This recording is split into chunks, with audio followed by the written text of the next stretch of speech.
अस्सलामुअलैकुम दोस्तों। किताब कारवा में खुश आमदीद। दोस्तों, हर इंसान के पास एक ताकत होती है, उसकी आवाज़। ये सिर्फ बोलने का जरिया नहीं, ये आपकी पहचान, आपका एतमाद और आपकी शख्सियत बनाती है। कभी गौर किया, कुछ लोग कुछ खास नहीं कहते, फिर भी सब उन्हें सुनना चाहते हैं। और कुछ लोग बहुत कुछ कहना चाहते हैं, लेकिन कोई सुनता ही नहीं। फर्क कहाँ है? फर्क है बोलने के अंदाज में। एक, अल्फाज आपकी शनाख्त बनाते हैं। दोस्तों, ये बात हमेशा याद रखें। आपकी पहचान आपके चेहरे से पहले आपके अल्फाज से बनती है। लोग आपको देखने से पहले सुनते हैं, और जो वो सुनते हैं वही आपके बारे में फैसला बना लेते हैं। अल्फाज क्यों इतने अहम हैं? आप जो भी बोलते हैं वो सिर्फ जुमले नहीं होते, वो एक पैगाम होता है। आप कितने कॉन्फिडेंट हैं, आप कितने क्लियर हैं, और आप खुद पर कितना यकीन रखते हैं। कमजोर जबान कमजोर तासुर बनाती है। जरा इन जुमलों पर गौर करें। शायद ये काम हो जाए। मेरा ख्याल है हम ट्राई कर सकते हैं। पता नहीं ये सही है या नहीं। ये जुमले सुनने में मामूली लगते हैं, लेकिन ये आपके कॉन्फिडेंस को कम कर देते हैं। सामने वाला क्या सोचता है, इसे खुद यकीन नहीं है, ये लीड नहीं कर सकता। मजबूत जबान मजबूत असर डालती है। अब यही बात ऐसे कहें, ये काम होगा, हम ये अप्रोच इस्तेमाल करेंगे। इसका बेहतरीन हल ये है, फौरन फर्क महसूस होता है। अल्फाज वही होते हैं, लेकिन टोन और यकीन बदल जाता है। और जब आपकी आवाज में यकीन होता है, तो लोग आप पर यकीन करने लगते हैं। छोटा फर्क बड़ा असर। फर्क सिर्फ अल्फाज का नहीं होता, फर्क माइंडसेट का होता है। जब आप शायद हटाते हैं, तो आप अनसर्टेनिटी हटा देते हैं। जब आप मेरा ख्याल है कम करते हैं, तो आप अथॉरिटी बढ़ा देते हैं। दिमाग और जबान का ताल्लुक। आपका दिमाग और आपकी जबान एक दूसरे से जुड़े हुए हैं। अगर आप कमजोर अल्फाज इस्तेमाल करते हैं, तो आप खुद भी कमजोर महसूस करते हैं। अगर आप मजबूत अल्फाज इस्तेमाल करते हैं, तो आपका दिमाग भी स्ट्रॉन्ग सिग्नल लेता है। अमली तरीका। आज से एक सादा उसूल बनाएं। ये अल्फाज कम करें। शायद, मेरा ख्याल है, हो सकता है। इनकी जगह ये इस्तेमाल करें। ये होगा, हम ये करेंगे, ये बेहतर ऑप्शन है। हकीकी जिंदगी की मिसाल। दो लोग मीटिंग में बोलते हैं। पहला कहता है, मेरा ख्याल है हम ये ट्राई कर सकते हैं। दूसरा कहता है, हमें ये स्ट्रैटेजी अडॉप्ट करनी चाहिए क्योंकि। अब सोचें कौन ज्यादा कॉन्फिडेंट लगा और किसकी बात ज्यादा सुनी गई। जो वाजे और मजबूत था। आखिरी बात, आपके अल्फाज आपकी आवाज के जरिए दुनिया को ये बताते हैं कि आप कौन हैं। तो अगली बार जब आप बोलें, सोच कर बोलें। वाजे अल्फाज मजबूत पैगाम देते हैं, और मजबूत पैगाम मजबूत शख्सियत बनाता है। 2, आपका सबसे बड़ा दुश्मन, मनफी सोच। दोस्त, सबसे अहम बात ये समझें कि बोलने से पहले आप दुनिया से नहीं, बल्कि खुद से बात करते हैं। आपके जहन में जो चल रहा होता है, वही आपकी आवाज में नजर आता है। अगर अंदर से आवाज आ रही हो, मैं अच्छा नहीं बोल सकता, लोग मेरी बात नहीं सुनेंगे, मैं कॉन्फिडेंट नहीं हूं, तो चाहे आप कुछ भी बोलें, आपकी आवाज में हिचकिचाहट आएगी। अल्फाज रुकेंगे, और सामने वाला आपकी बात से ज्यादा आपका डर महसूस करेगा। असल मसला बोलने का नहीं, सोचने का है। अगर जहन कमजोर है, तो आवाज भी कमजोर होगी। लेकिन अच्छी खबर यह है कि यह बदला जा सकता है। आपको अपनी इनर वॉइस बदलनी है। जब भी जहन में मनफी ख्याल आए, फौरन इसे रिप्लेस करें। मैं अच्छा नहीं बोल सकता की जगह, मैं हर दिन बेहतर बोल रहा हूं। लोग मेरी बात नहीं सुनेंगे की जगह, मेरी बात में वजन है और लोग सुनते हैं। शुरू में ये मसनूई लगेगा, लेकिन आहिस्ता आहिस्ता दिमाग इसे सच मानने लगता है। और जब दिमाग बदलता है, तो आवाज खुद ब खुद बदल जाती है। याद रखें, आपका मुंह वही बोलता है जो आपका जहन मानता है। 3, वो आदतें जो आपको पीछे रखती हैं। दोस्त, अक्सर मसला ये नहीं होता कि हमें बोलना नहीं आता, बल्कि ये होता है कि हमारी कुछ आदतें हमें कमजोर दिखाती हैं। ये आदतें छोटी लगती हैं, लेकिन असर बहुत बड़ा डालती हैं। सबसे पहली आदत है बार बार फिलर वर्ड्स इस्तेमाल करना। जैसे यानी, मतलब, आप समझ रहे हैं। जब आप बार बार ये अल्फाज बोलते हैं, तो आपकी बात की फ्लो टूट जाती है, और सुनने वाला आपके मैसेज पर नहीं, आपकी घबराहट पर ध्यान देता है। इसका हल बहुत सादा है। जब अगला लफ्ज ना मिले तो बोलने के बजाय रुक जाएं। एक लम्हे की खामोशी आपको कमजोर नहीं बल्कि ज्यादा समझदार और कॉन्फिडेंट दिखाती है। दूसरी आदत है बहुत तेजी से बोलना। जब इंसान नर्वस होता है तो वो जल्दी जल्दी बोलने लगता है, जैसे वो बात खत्म करके निकलना चाहता हो। लेकिन तेज बोलना आपकी बात की वैल्यू कम कर देता है। इसके बरक्स जब आप आहिस्ता और वाज़ेह बोलते हैं तो हर लफ्ज का असर बढ़ जाता है।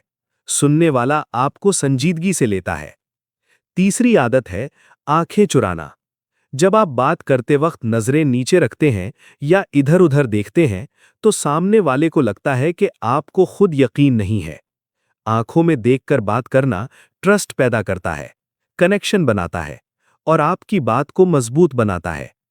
अब सवाल यह है कि क्या करना है। आज से 3 चीजें कम करें: फिलर वर्ड्स, तेज बोलना और नजरें चुराना। और 3 चीजें शुरू करें: आहिस्ता बोलना, दरमियान में वक्फा लेना और आंखों में देखकर बात करना। एक बात हमेशा याद रखें, खामोशी भी ताकत होती है। कभी-कभी एक छोटा सा वक्फा आपकी पूरी बात को ज्यादा असरदार बना देता है। पुरसुकून ताकत के साथ बोलना। 4. अक्सर लोग समझते हैं कि ताकतवर बोलने का मतलब है जोर से बोलना, लेकिन हकीकत इसके बिल्कुल बरक्स है। असल ताकत उस इंसान में होती है जो पुरसुकून रहकर बोलता है, जो अपनी आवाज पर कंट्रोल रखता है और जो जल्दी में नहीं बल्कि समझकर बात करता है। जब आप शोर मचाते हैं तो लोग वक्ती तौर पर तो सुन लेते हैं, लेकिन दिल से मुतासिर नहीं होते। लेकिन जब आप आहिस्ता, वाज़ेह और एतमाद के साथ बोलते हैं तो लोग खुद ब खुद खामोश होकर सुनते हैं। इसके लिए सबसे पहले अपनी सांस पर ध्यान दें। गहरी सांस लें और फिर बोलना शुरू करें। जब सांस कंट्रोल में होती है तो आवाज भी मजबूत और स्टेडी हो जाती है। इसके साथ अपनी बॉडी लैंग्वेज को भी दुरुस्त करें। सीधे खड़े हों, कंधे पीछे रखें और सर ऊपर रखकर बात करें। याद रखें, आपका जिस्म भी बोलता है। अगर आप झुके हुए हैं तो आपकी मजबूत बात भी कमजोर लगेगी। मुअस्सर बात करने का फॉर्मूला। 5. अगर आप चाहते हैं कि लोग न सिर्फ आपकी बात सुनें बल्कि उसे माने भी, तो आपको एक सादा लेकिन ताकतवर तरीका अपनाना होगा। हर बात को 3 हिस्सों में पेश करें।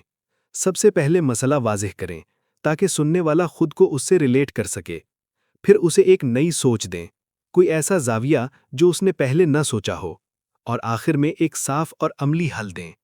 जब आप इस तरतीब से बात करते हैं तो आपकी बात लॉजिकल भी लगती है और मीनिंगफुल भी। इसके साथ एक और ताकतवर चीज शामिल करें, और वो है कहानी। इंसानी दिमाग फैक्ट्स को जल्द भूल जाता है, लेकिन कहानियां याद रखता है। जब आप अपनी बात को एक छोटी सी कहानी में बयान करते हैं तो वो सीधा दिल तक पहुंचती है। आवाज में जादू कैसे लाएं? 6. अगर आप एक ही अंदाज में बोलते रहें तो चाहे आपकी बात कितनी ही अच्छी क्यों ना हो, लोग जल्दी बोर हो जाएंगे। आवाज में कशिश पैदा करने के लिए आपको वेरिएशन लानी होगी। कभी आहिस्ता बोलें ताकि बात में वजन आए, कभी तेज बोलें ताकि एनर्जी महसूस हो, और कभी रुक जाएं ताकि बात का असर बढ़ जाए। ये छोटे छोटे चेंजेस आपकी आवाज को जिंदा बना देते हैं। सबसे अहम चीज है एहसास। जब आप बगैर एहसास के बोलते हैं तो बात सिर्फ अल्फाज रह जाती है, लेकिन जब आप एहसास के साथ बोलते हैं तो वही अल्फाज असर बन जाते हैं। 7. रोजाना की प्रैक्टिस। दोस्त, कोई भी स्किल बगैर प्रैक्टिस के बेहतर नहीं होती, और बोलना भी एक स्किल है। अगर आप वाकई बदलना चाहते हैं तो आपको रोजाना थोड़ी सी मेहनत करनी होगी। रोज कुछ मिनट ऊंची आवाज में पढ़ें। इससे आपकी फ्लुएंसी और क्लैरिटी बेहतर होगी। अपनी आवाज को रिकॉर्ड करें और खुद सुनें। आपको अपनी कमजोरियां खुद नजर आने लगेंगी। आईने के सामने बोलें ताकि आप अपनी बॉडी लैंग्वेज को बेहतर बना सकें। टंग ट्विस्टर्स करें ताकि आपकी जबान फ्लेक्सिबल हो और अल्फाज साफ निकलें। और रोज किसी भी मौजू पर 2 मिनट बोलने की कोशिश करें। इससे आपकी सोचने और बोलने की रफ्तार बेहतर होगी। याद रखें, छोटी लेकिन मुसलसल प्रैक्टिस बड़ी तब्दीली लाती है। 8. एतमाद कैसे आएगा? दोस्त, ज्यादातर लोग इंतजार करते हैं कि पहले कॉन्फिडेंस आए, फिर वो बोलेंगे। लेकिन हकीकत यह है कि कॉन्फिडेंस बोलने से आता है। जब आप पहली बार बोलते हैं तो डर लगता है, दूसरी बार थोड़ा कम लगता है, और आहिस्ता आहिस्ता वही चीज आसान लगने लगती है। हर बार जब आप बोलते हैं, आप बेहतर होते हैं। कॉन्फिडेंस कोई जादू नहीं, ये एक आदत है जो एक्शन से बनती है। 9. बातचीत में लीडर बने। दोस्त, लीडर वो नहीं होता जो सबसे ऊंची जगह पर बैठा हो, बल्कि वो होता है जो बात को वाज़ेह करता है। जब सब लोग कंफ्यूज्ड हों, तो वो शख्स जो सादा और क्लियर बात करता है, खुद ब खुद लीडर बन जाता है। आप भी सिंपल जुमले इस्तेमाल करें। हम ये तरीका आजमा सकते हैं। असल मसला ये है, ऐसे जुमले आपको डायरेक्शन देने वाला बनाते हैं। लेकिन एक अच्छा लीडर सिर्फ बोलता नहीं, वो सुनता भी है। जब आप दूसरों को बोलने का मौका देते हैं, तो आप उनका ट्रस्ट जीतते हैं। 10. मुश्किल बातचीत कैसे संभालें? जिंदगी हमेशा आसान नहीं होती। कुछ बातें ऐसी होती हैं जो हमें करनी तो पड़ती हैं, लेकिन हम उनसे बचना चाहते हैं। कभी आपको किसी को ना कहना होता है, कभी किसी की गलती बतानी होती है, और कभी इख्तिलाफ को संभालना होता है। ये वो लम्हे होते हैं जहां आपकी असल कम्युनिकेशन स्किल सामने आती है। ज्यादातर लोग यहां 2 गलतियां करते हैं। पहली, वो खामोश हो जाते हैं। वो सोचते हैं कि कुछ ना कहना बेहतर है, लेकिन इससे मसला हल नहीं होता, बल्कि अंदर ही अंदर बढ़ता रहता है। दूसरी, वो गुस्से में आकर बोलते हैं और ऐसी बातें कह देते हैं जो बाद में रिश्ता खराब कर देती हैं। असल रास्ता इन दोनों के दरमियान है। आपको ना दबना है और ना ही फटना है। आपको वाज़ेह और एहतराम के साथ बात करनी है। जब आपको ना कहना हो, तो घुमाने के बजाय सीधा कहें, लेकिन लहजा नर्म रखें। मसलन, मैं इस वक्त ये काम नहीं कर पाऊंगा, लेकिन अगर मुमकिन हुआ तो बाद में मदद कर सकता हूं। ये अंदाज आपको मजबूत भी दिखाता है और रिस्पेक्टफुल भी। जब किसी को फीडबैक देना हो, तो सीधा तनकीद ना करें।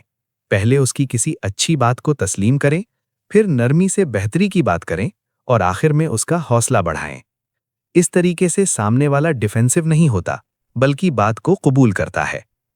एक और अहम उसूल है, पहले समझें फिर समझाएं।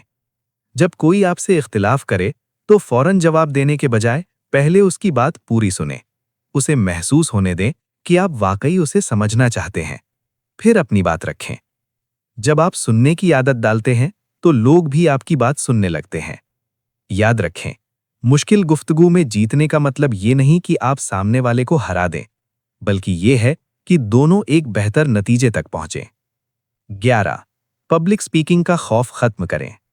दोस्त, स्टेज पर बोलने का डर एक आम बात है। तकरीबन हर इंसान इसे महसूस करता है। फर्क सिर्फ ये होता है कि कुछ लोग इस डर के बावजूद बोलते हैं और कुछ लोग इसी डर की वजह से रुक जाते हैं। अगर आप इस डर को खत्म करना चाहते हैं, तो आपको इसे फेस करना होगा। पहला कदम है छोटे से शुरू करना। आपको सीधा बड़े स्टेज पर नहीं जाना। पहले अपने करीबी लोगों के सामने बोलें, फिर दोस्तों के ग्रुप में, फिर छोटी मीटिंग्स में। हर बार जब आप बोलते हैं, आपका दिमाग सीखता है कि ये सिचुएशन खतरनाक नहीं है, और आहिस्ता आहिस्ता डर कम होने लगता है। दूसरा कदम है तैयारी। जब आप तैयार होते हैं, तो आपके अंदर एक इनर कॉन्फिडेंस आता है। आपको पता होता है कि आप क्या बोलने वाले हैं। इससे आपकी घबराहट कम हो जाती है। तीसरी अहम चीज है अपने डर को समझना। जब आप स्टेज पर जाते हैं, तो दिल तेज धड़कता है, हाथ पसीने में आते हैं और जिस्म टेंस हो जाता है। ये सब साइंस दरअसल इस बात के हैं कि आपका जिस्म अलर्ट है। आप इसे डर समझ लेते हैं, हालांकि ये एक्साइटमेंट भी हो सकती है। अगर आप अपने जहन को ये बता दें कि मैं नर्वस नहीं हूं, मैं एक्साइटेड हूं, तो आपकी परफॉर्मेंस बेहतर हो जाती है। ये एक छोटी सी मेंटल शिफ्ट है, लेकिन असर बहुत बड़ा है। आखिरी बात, असल तब्दीली। दोस्त, जब आप बोलने का अंदाज बदलते हैं, तो सिर्फ आपकी आवाज नहीं बदलती, आपकी सोच बदलती है। आपका कॉन्फिडेंस बढ़ता है और आपका पूरा अंदाज बदल जाता है। लोग आपको ज्यादा संजीदगी से लेने लगते हैं, आपकी बात को अहमियत देते हैं और आपके लिए नए मौके खुलने लगते हैं। आपके ताल्लुकात बेहतर होते हैं, क्योंकि अब आप खुद को बेहतर तरीके से एक्सप्रेस कर पाते हैं। सबसे बड़ी तब्दीली ये होती है कि आप खुद को एक नए नज़र से देखते हैं। आपको एहसास होता है कि आपके अंदर वो सलाहियत हमेशा से मौजूद थी, बस आपने उसे इस्तेमाल नहीं किया था। एक छोटा चैलेंज। दोस्त, तब्दीली हमेशा एक छोटे कदम से शुरू होती है। आज से आप एक सादा आदत अपनाएं। रोज एक पैराग्राफ ऊंची आवाज में पढ़ें, अपनी आवाज को रिकॉर्ड करें और एक ऐसा जुमला बोलें जिसमें कॉन्फिडेंस हो। शुरू में ये मुश्किल लगेगा, लेकिन यही छोटी मश्क आपको आहिस्ता आहिस्ता बदल देगी। अगर आप रोज थोड़ा सा भी बेहतर होते रहे, तो कुछ ही वक्त में आप खुद में एक वाज़ेह फर्क महसूस करेंगे। याद रखें, बड़ी तब्दीलियां एक दिन में नहीं आती, लेकिन रोज की छोटी कोशिशें आपको वहां ले जाती हैं जहां आप पहुंचना चाहते हैं। आखिरी बात, असल तब्दीली। दोस्त, जब आप अपने बोलने का अंदाज बदलते हैं, तो ये सिर्फ अल्फाज की तब्दीली नहीं होती। ये आपकी पूरी शख्सियत को बदल देती है। आप जिस तरह बोलते हैं, वैसे ही लोग आपको देखने लगते हैं। जब आप वाज़ेह और एतमाद के साथ बात करते हैं, तो लोग आपको संजीदगी से लेने लगते हैं। आपकी बात को अहमियत मिलती है, आपकी राय को वजन दिया जाता है। आहिस्ता आहिस्ता आपके लिए नए मौके खुलने लगते हैं। काम में, रिश्तों में और जिंदगी के हर हिस्से में आप बेहतर कम्युनिकेट करते हैं, तो गलतफहमियां कम होती हैं, ताल्लुकात मजबूत होते हैं। लेकिन सबसे बड़ी तब्दीली बाहर नहीं, अंदर होती है। आप खुद को एक नए अंदाज में देखने लगते हैं। आपको एहसास होता है कि आप में वो कॉन्फिडेंस हमेशा से मौजूद था, बस उसे बाहर लाने की जरूरत थी। और यही असल तब्दीली है। एक छोटा चैलेंज। दोस्त, हर बड़ी तब्दीली एक छोटे कदम से शुरू होती है। आज से खुद से एक वादा करें। रोज सिर्फ चंद मिनट निकालें, एक पैराग्राफ ऊंची आवाज में पढ़ें, ताकि आपकी आवाज खुले। खुद को रिकॉर्ड करें, ताकि आप अपनी गलतियों को सुन सकें और उन्हें बेहतर बना सकें। और रोज एक ऐसा जुमला बोलें जिसमें एतमाद हो, जैसे मैं वाज़ेह और एतमाद के साथ बोलता हूं। शुरू में ये सब मुश्किल लगेगा और शायद अजीब भी लगे, लेकिन यही छोटी छोटी आदतें वक्त के साथ बड़ी तब्दीली लाती हैं। अगर आप रोज थोड़ा सा बेहतर होते रहे, तो एक दिन आप पीछे मुड़कर देखेंगे और महसूस करेंगे कि आप वाकई बदल चुके हैं। और ये तब्दीली आपकी आवाज से शुरू हुई थी। दोस्त, अगर आप यहां तक पहुंच चुके हैं, तो इसका मतलब है कि आप वाकई खुद को बेहतर बनाना चाहते हैं। और यही वो पहला कदम है जो आम लोगों को खास बनाता है। याद रखें, आपकी आवाज सिर्फ आवाज नहीं है, ये आपकी ताकत है, आपकी पहचान है और आपके मुस्तकबिल का रास्ता है। अगर आपने आज की एक भी बात अपनी जिंदगी में अप्लाई कर ली, तो यकीन करें, आप अपनी कम्युनिकेशन में वाज़ेह फर्क महसूस करेंगे। लेकिन ये सफर यहां खत्म नहीं होता, ये तो बस शुरुआत है। अगर आप चाहते हैं कि आप अपनी बोलने की स्किल, अपने कॉन्फिडेंस और अपनी पर्सनालिटी को अगले लेवल पर ले जाएं, तो इस चैनल को जरूर सब्सक्राइब करें, क्योंकि यहां आपको मिलेगा ऐसा कंटेंट जो आपको अंदर से बदल दे। और अगर आपको ये वीडियो पसंद आई, तो इसे लाइक करें और किसी ऐसे दोस्त के साथ शेयर करें जिसे इसकी जरूरत हो, क्योंकि हो सकता है आपकी एक शेयर किसी की जिंदगी बदल दे। हम मिलेंगे अगली वीडियो में एक नए सबक के साथ। तब तक अपनी आवाज पर काम करें और खुद का बेहतरीन वर्जन बनते रहें।